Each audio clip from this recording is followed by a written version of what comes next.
Good evening. The Scottish Government is considering reducing the national speed limit on country roads by 10 miles per hour.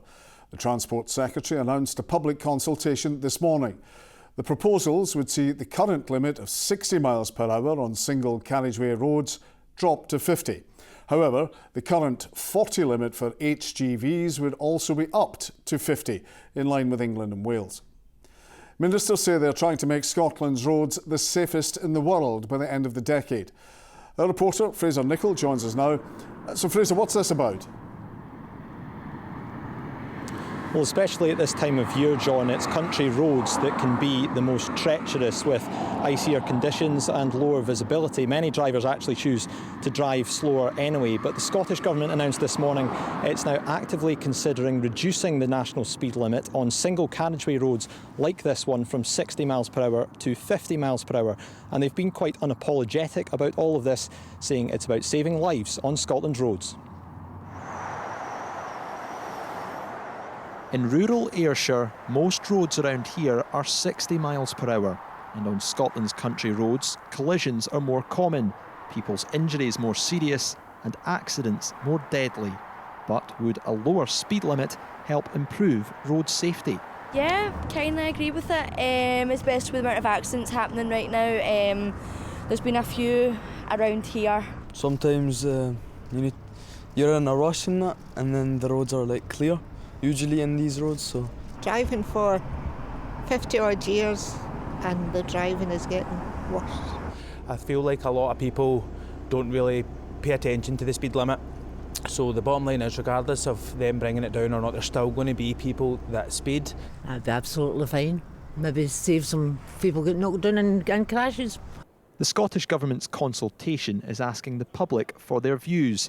It's proposing reducing the 60 limit on country roads to 50 for cars, but also increasing the legal limit for HGVs from 40 to 50 on single carriageways and 50 to 60 on dual carriageways, something hauliers have long been calling for. It's been 10 years since this move was made in England and Wales, and so there's plenty of data for the government to look at for their modelling, but basically companies in Scotland have been at competitive disadvantage for 10 years now.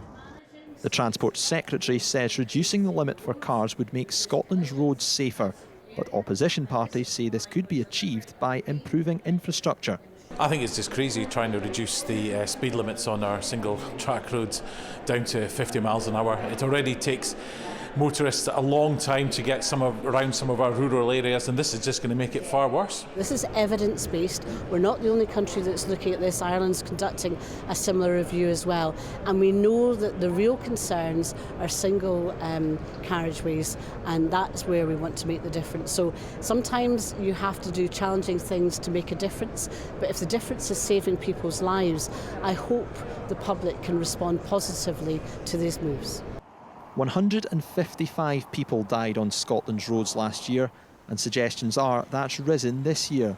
The Scottish Government say these proposals would help make Scotland the safest place to drive by 2030. It's another matter whether everyone is on board with that direction of travel. And Fraser, work already underway to cut speeds in towns and cities.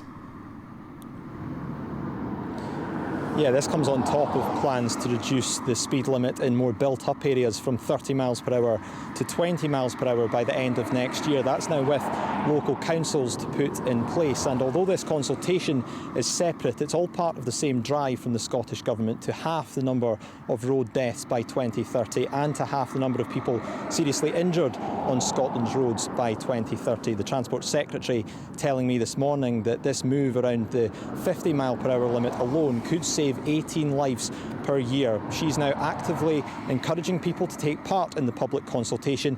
It's now live until March. Fraser, thank you.